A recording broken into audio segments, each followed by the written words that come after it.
Cool. Yeah. Perfect. I'm going to start misbehaving by starting to undress because I've been a good boy and I've actually taken 50 slides out, but I'm notorious for overrunning and I apologise in advance. And I've got cards being held up when I've got 15 minutes to go, 10 minutes to go, and 5 minutes to go. I have to start with this because sometimes where I travel in the world, I have a Scottish accent and I've seen enough people look at me to try to understand what is he talking about. And, you know, look, I'm talking in theory about this report, which I hope all of you have a copy of, but the moral of the story is we need as much help as we can get to move into the world that our world is moving into. And these are just a couple of signs. If I had my way, I would hold up above the entrance coming into the office every morning. It used to be that in business the big eat the small, now the fast eat the slow. There's a great Eskimo saying, the lead husky is the only one with the view. You know, you do get frostbite, but at least you know where you're going. So it comes from this, but actually it's actually changed into this. And I think this is I'll come on to this in a second. This is nailed by the great Malcolm Gladwell, who said this last year. And I think my graphic designer had a dig at me here with the spelling of hierarchy, but we're experiencing a paradigm shift from a hierarchical society to a network society, and from the individual to the connected and the collaborative. I think that's such a beautiful nail to pinpoint what we're experiencing and what we're going through. And the difference between the boomers and millennial generations illustrate this major realignment more than anything else. Because our issue, all of us, is what's the office going to shape up through the next 5-7 years? And all of us, we're all involved in making fabulous office environments, but our salvation, you know, depends on making the right judgment calls. And my suggestion to you is this, is that we're actually in the throes of a perfect storm. And the constituents of that perfect storm is the global economy, the pace of technology change, and generations seeing the world profoundly differently. And I came across this from the great Lawrence Lessig because, you know, the idea that we are so smart and we all know where, you know, the next great piece of business is coming from. And just remind yourself of this. This is from the 1970s, you know. The VCR is invented. And Hollywood tried to sue the ass off of Sony because they said they had designed a tool to enable a crime. And they spent a fortune, and eventually they went to the Supreme Court. And fortunately for Hollywood, the Supreme Court said, get a life. Because, of course, they now make money from home sales than they do from theatre sales. But when this great new technology first presented itself, because it was so different, the response was, shut it down. And my suggestion is that's where we are now. We're moving into this. Now, this is my punch slide. And the reason it's my punch slide is, well, let's start at the back and come forward. I actually believe the office will have to become a softer, more relaxing, humane, and diverse environment. It will have to. Why? Well, because technology's agenda, as it turns out, is not to make our lives easier. Technology's agenda is to fry us with more stuff. More stuff. You're not moving quick enough. More stuff. How's it going to end? And also because you have a millennial generation that intuitively know this, and they're not going to put up with it. Because they know that in their world there is no hiding place. In their digital world, I won't have to ask you, how are you doing? I'll say, how's the coffee? Because I can see that you're sitting in the coffee shop. And because of the big data, all of this stuff is really, really cheap for everyone to use, utilize, and abuse. I came across this slide, which I really like, you know, because when Steve Jobs did this in 2010, he decided to present it sitting down in the comfortable chair. And I think, actually, as it turns out, that's as much a clue to what this technology was about as the technology itself. Because, hey-ho, that's what's happening now. Go into more and more offices, and that's how people are using the technology. And this isn't that long ago, you know, this is happening really quick. Okay, just chart through the demise of the sale of PCs. And this really interesting insight from Ghana. The idea of being able to use mobile technology. Instead, they are putting a premium on access from a variety of smaller devices with longer battery life and instant on function and intuitive touch-centric interfaces. I mean, this stuff is actually not that old, but we're using it with such pace that offices are not, or corporations are not keeping up with the pace of that change. Okay, this is just 2 slides, and I think it's quite good, you know, the demographic. I'm not going into the report because the report is best enjoyed reading it when you're on the train or the bus or a plane, but I always love this because in the US, which is, you know, in comparison to my little country, Scotland, you guys are in a big country. You think, you know, you have 85 million millennials and 76 million boomers, and then you go to China and it's 416 and 325, you know, and those guys have got cool shops. The world has changed, isn't it? I'm not going into this, but I love you know, that image, and it all started here, didn't it, in the late 60s. This is the image of the cream, the Royal Albert Hall, 1968. And millennials know that boomers, you know, youth culture started with us. You know, we all end up a little bit sad and a little bit fat like this, but that's how we started. And you know, just the great insight of it. And I love the last one. The last decade of boomers' careers aren't going to be as budgeted for. And you know, you all know the demographic. By 2015, more than 1/3 of the labour force will be over the age of 50. And we've moved into this scenario of wealth giving way to kippers. And this comes, I can't actually remember the source, but it's a great American author, which I know there's a lot of kippers sitting in front of me. You know, kipper is kids in parents' pockets eroding retirement savings.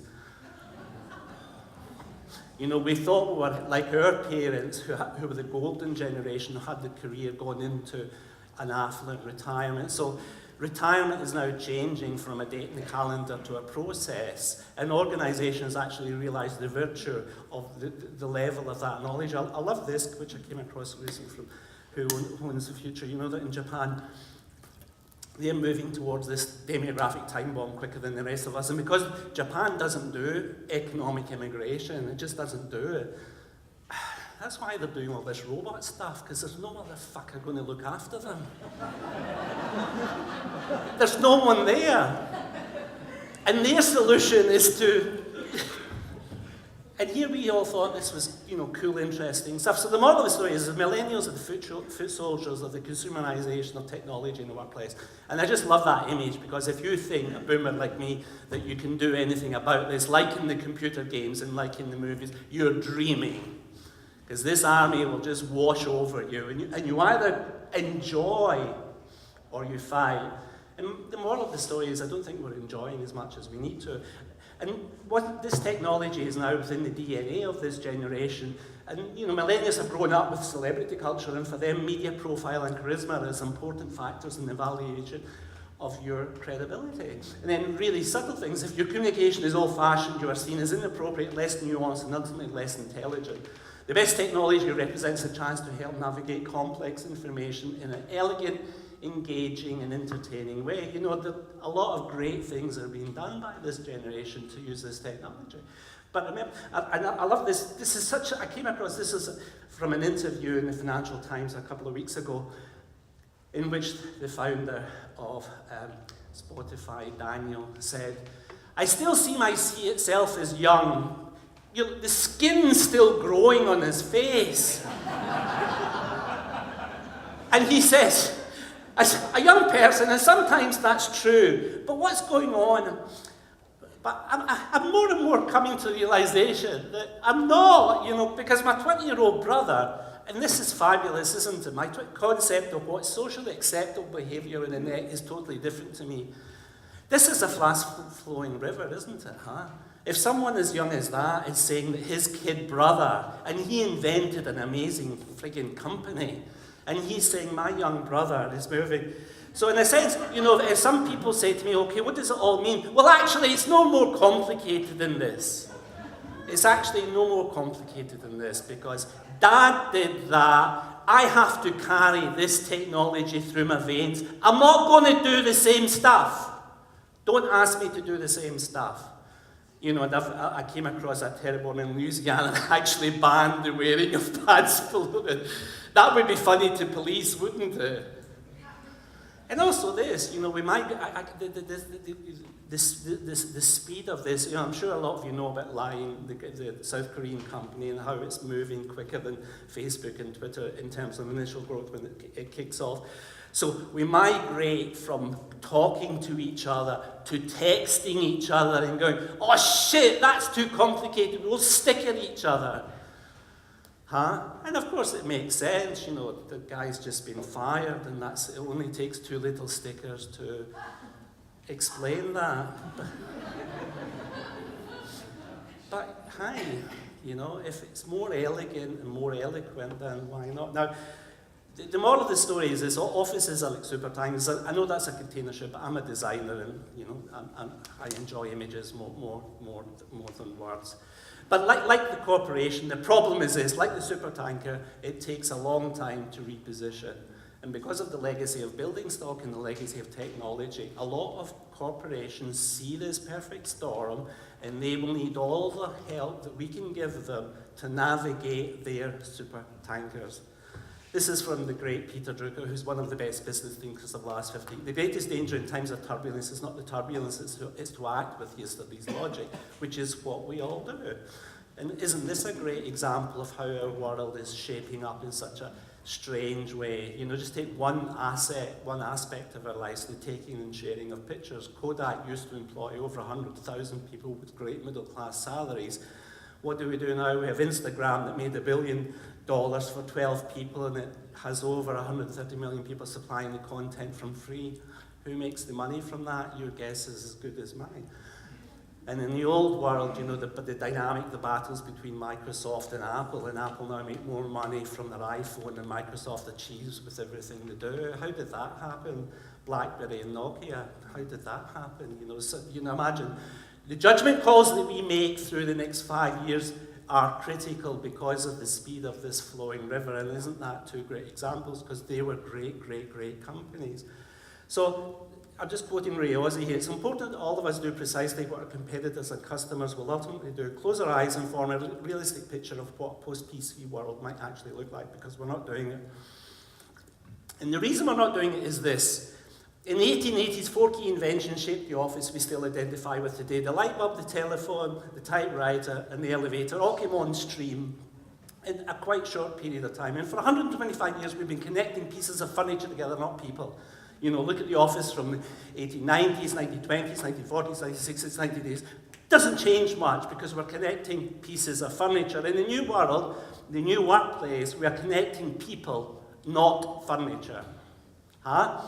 And because we've been training ourselves for 125 years, it's going to be a little difficult to gear into this correctly and not make big mistakes. And the issue also is the technology we're using to connect is accelerating quicker than it seems we can assimilate into the traditional workplace. Because this agenda, you look at Google, you look at Facebook, you look at Twitter, the whole agenda is more, faster, quicker, more.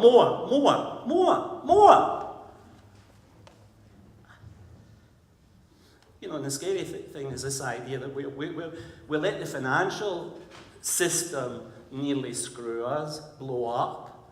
And we all were wise after the event and we said we must never let this happen. But here we are doing the same with technology. We're becoming so reliant in such a few sources of our technology day. And what I'm saying is becoming a little challenging and confusing. You know, I love this. I'm sure a lot of you have being English, I love the idea of the millennial generation being so pissed off with your government, and in January 2012 with the passing of SWAPA and PIPA, 8 million of them managed to phone over a very short period of time their senator and congressman, and the boomers didn't know where did this come from. You know, an affected change, and you know, the suggestion is this is the beginning of a new. I didn't know this, you know, until recently. You know, when I'm reading what I think is my great newspaper, a lot of the articles are increasingly being written by algorithms. Did you know that? I certainly didn't know that had crept in. So the suggestion is this, our workplace is on the brink of a revolution that promised to boost productivity by expanding office functionality, first beyond the desk, and now beyond the brick and mortar location. And I apologise for all of the preceding speakers, because we're all building these buildings, and are we sure that people need to come into them? Because of this, anywhere access. In 2009 we moved from the Internet of Things to the Internet of Everything to the implications of big data. So the one thing that puzzles me, and I'm a designer, and the reason I'm doing this is I'm trying to understand, I'm trying to get a fix on how my world is shaping up, because what should we be designing as a manufacturer? And something that puzzles me is this: society has always been changing quickly, so you would think we'd be used to the idea by now. And this is a great observation from our great queen, and I'm sure you guys like our great queen as well.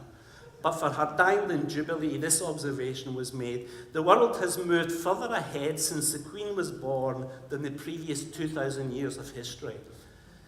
But what's really interesting about that is it wasn't made 2 years ago for this Queen's diamond jubilee. It was made by Mark Twain when he was travelling through the UK in 1897. So Mark Twain said that in 1897. So we've been changing really fast for a long period of time. Why are we not so good? Why are we? And my suggestion is this: this is the lead dresses and the lead trousers that we put on every day after we have a nice fresh shower, and we walk into the office with this lead clothing, which is maintaining the status quo, the tyranny of groupthink in the shop, maintaining the status quo. Well, this is a story in its own. This one man. And the thing that I always say about this is, he's a boomer. With a body like that, he should have a good wife that says to him, look, the body's gone, wear a cool t-shirt. And he's doing that, the tyranny of groupthink. Isn't this fantastic? We all remember the Y2K bug and how the world was going to go pop, and we said $600 billion fixing the problem that wasn't there. Because that's what we do. And I love this, from Apple, who were not Apple as they are now. We might not get everything right, but at least we knew when the century was going to end, because Maxwell could figure 29,940.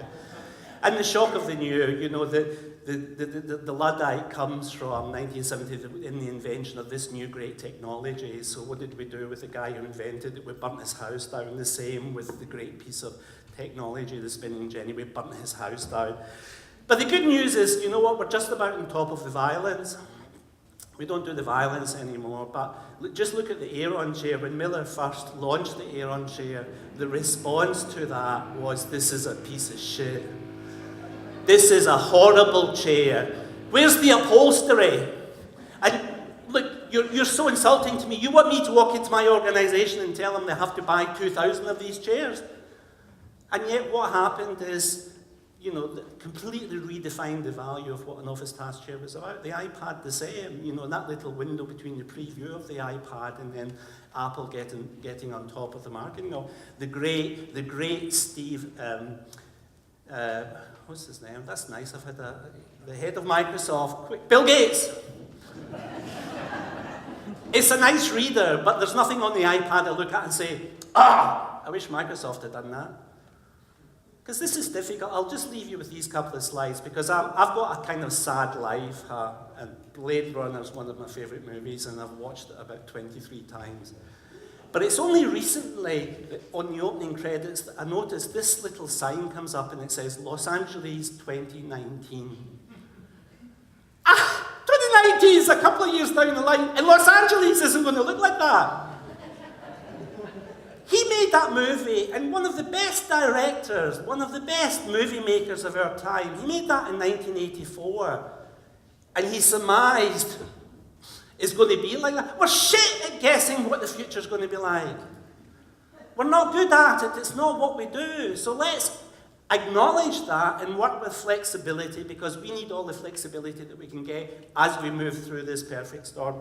And I'll leave you with these two slides, and I apologise, but I'm using one of my own sports, but you can take it into one of your sports. You don't move to where the ball is. You move to where the ball is going to be. And that's what great sportsmen do in team sports. And my suggestion to you is that's what we need to do. And I'll leave you with this slide. And this comes from the Pentagon. We're now living in a VUCA world, which could easily be mispronounced by me. Volatile, uncertain, complex, and ambiguous.